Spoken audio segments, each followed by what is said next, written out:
Hi guys, there we go. So firstly, I want to thank you for taking the time to allow me to share my passion and peculiar view of the world with you. My background, my name is David. I'm an artist from County Mayo. I'm currently living near Galway City in the west of Ireland. And I have been painting for over 20 years, primarily murals, books, but predominantly oil painting. And I've been fortunate enough to have my collection added to works in Ireland, the UK, and the US.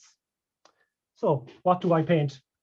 I can roughly split my work into two camps. They both involve carefully crafted oil paintings with only the intention differing.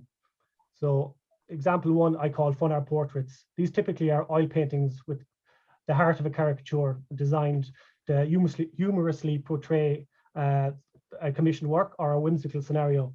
And in these two examples, on the left is a Hobbiton Hike, which was a commissioned portrait for a wife or her husband, which tells the tale of his passion for Tolkien, his love of terriers and wine, and of regaling people of his youthful exploits as a rugby player. So he's in his jersey of back in the day.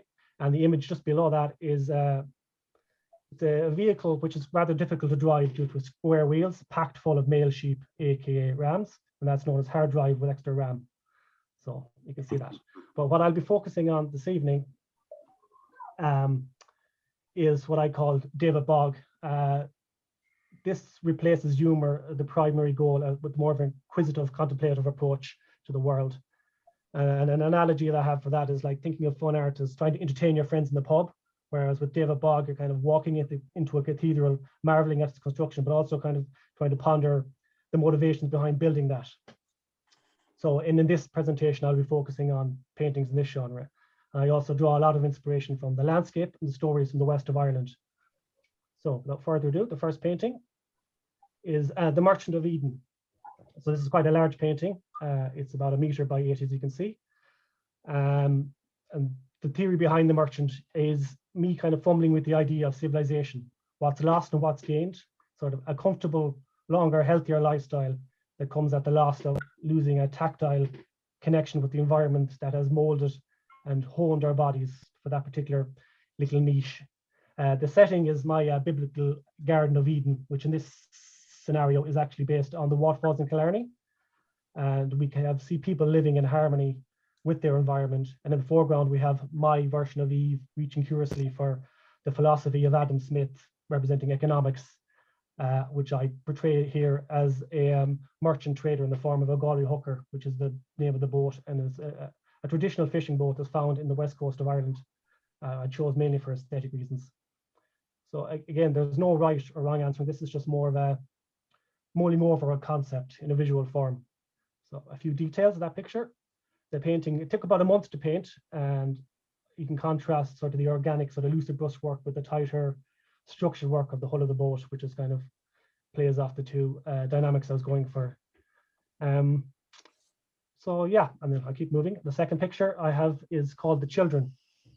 This loosely takes inspiration from the Irish folktale Children of Lear, which very briefly is a story of a stepmother who curses her 4 stepchildren out of jealousy for spending time with their father and turns them into swans for 900 years. In my painting, I kind of diverge from that narrative, but you'll use the imagery and I focus on it as a metamorphic transition. So going from sort of almost childhood into becoming an adult, and you're literally growing up, becoming increasingly more independent until you're old enough and confident enough to spread your wings and leave the proverbial nest of home. So there's the 3 stages there, which can be seen in closer detail there. So you have the young child, and then you have the teenage girl who's developing her wings and sort of testing her boundaries. And then in the next image, the fully fledged swan heading off to set up its own little roost. Again, the inspiration for this particular image came from climbing Carrantoogle. So I based it on a lake halfway up that mountain. I'm moving swiftly on to the third image. This is more of a traditional landscape with the aim of just trying to catch the light and relaxed feel of the scene.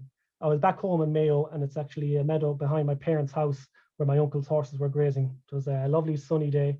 The field was like wild with grass and thistles. The hedges and trees, they were like overflowing and ripe with foliage, and the horses were lazily moving about the field and casually eating. The whole vibe was kind of very relaxing, and I was just trying to catch that carefree slow pace and the light of the countryside that day. Although again, some more detailed looks. So this took about a week to paint. These paintings are slow, it takes a lot of drying time between layers.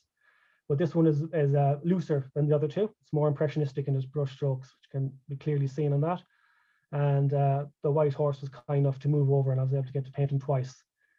So that kind of brings me to the end of my presentation. I just want to thank you for the opportunity to share some of my work with you. If you have any questions, don't hesitate to contact. And thank you.